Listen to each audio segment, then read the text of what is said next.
face to his. I knew how he felt. This moment, this meeting did feel right.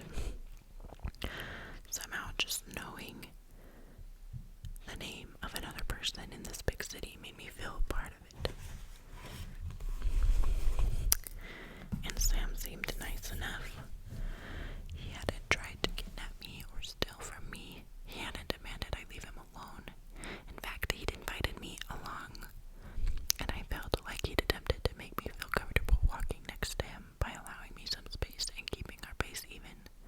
So what's your job? I asked. His hand drifted down to the body of his messenger bag. I find things for people. You look a little young to be a PI, and a little scrawny to work in repo. He shook his head. I'm freelance.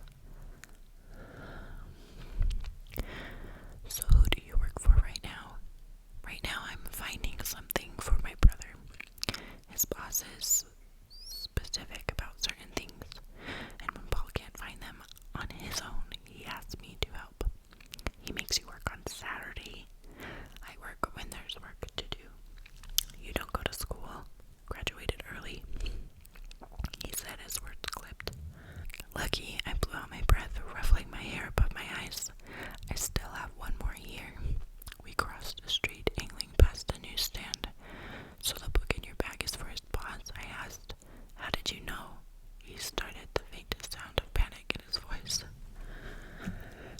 I saw you with it. He wasn't the only one who could be observant. I lifted my arm, my camera dangling from the wrist strap. I stole your soul outside the bookstore, remember? I love books. Which one did you buy? Maybe I've read it. He glanced at me. I can't say. Can't or won't. Won't. Sam didn't look at me. Oh, so it's one of those kinds of books, I teased. Red touched his cheeks. No, it's not. Then why won't you tell me? It's just a book. No, it's not, he said again, more firmly this time. With that, my curiosity was caught. A book that was more than a book. A secret pickup for a mysterious client, and we were en route to deliver it. The sweet burn of excitement filled my belly, and I grinned. Today was going to be a good day after all. When Sam didn't say anything else, I said briefly, no eternity guide privilege, I get it. He sighed. I take my job very seriously. People need things, I find things. But need is something that is private, personal. If you knew what I'd found for this person, then you know something about them. You know something about what they needed. And what my brother's boss needs more than anything at the moment is privacy. We walked a few more steps together. What kinds of things do you find? I asked. I can find anything, he said, this rather matter-of-factly. Not a boast or a brag, just the simple truth. Just books? I asked. Sam shook his head. That was a rare request. The sky above us was a cloudless blue, bright and hot. What was the strangest request you've ever had? I mean, if you don't mind me asking, if it's not confidential. He gave me a slow smile. That's easy. I once tracked down an honest-to-goodness pirate treasure map. Like, with X marks the spot and everything. He nodded.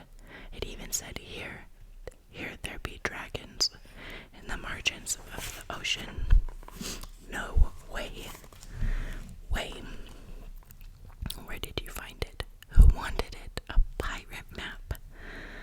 My voice trailed off in the high-pitched squeak. Into the high-pitched squeak whenever I was excited about something. Sam laughed. But not to mock me. Would you believe me if I said I found it at the pirate treasure map store and bought it for Long John Silver? I laughed back. Not a chance. Okay, here's the story. I was in Soho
But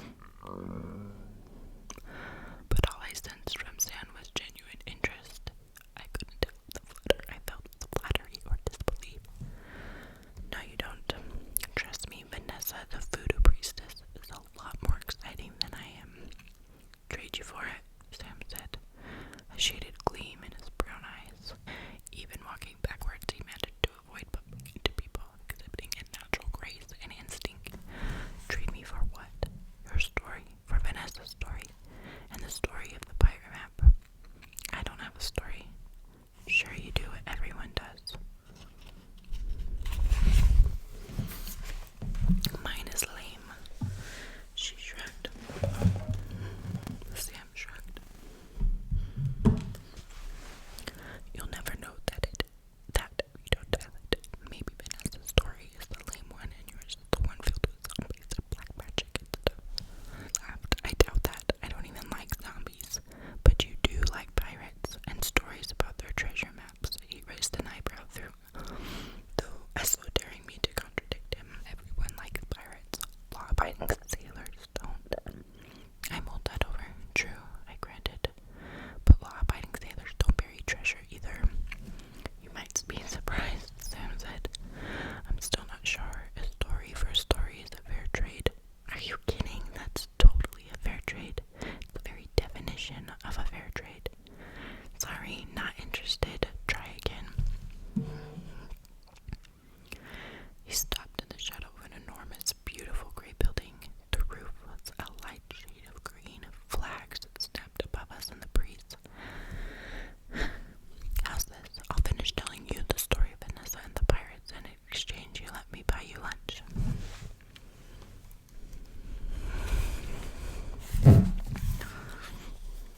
his wife. What do you think, sweetie?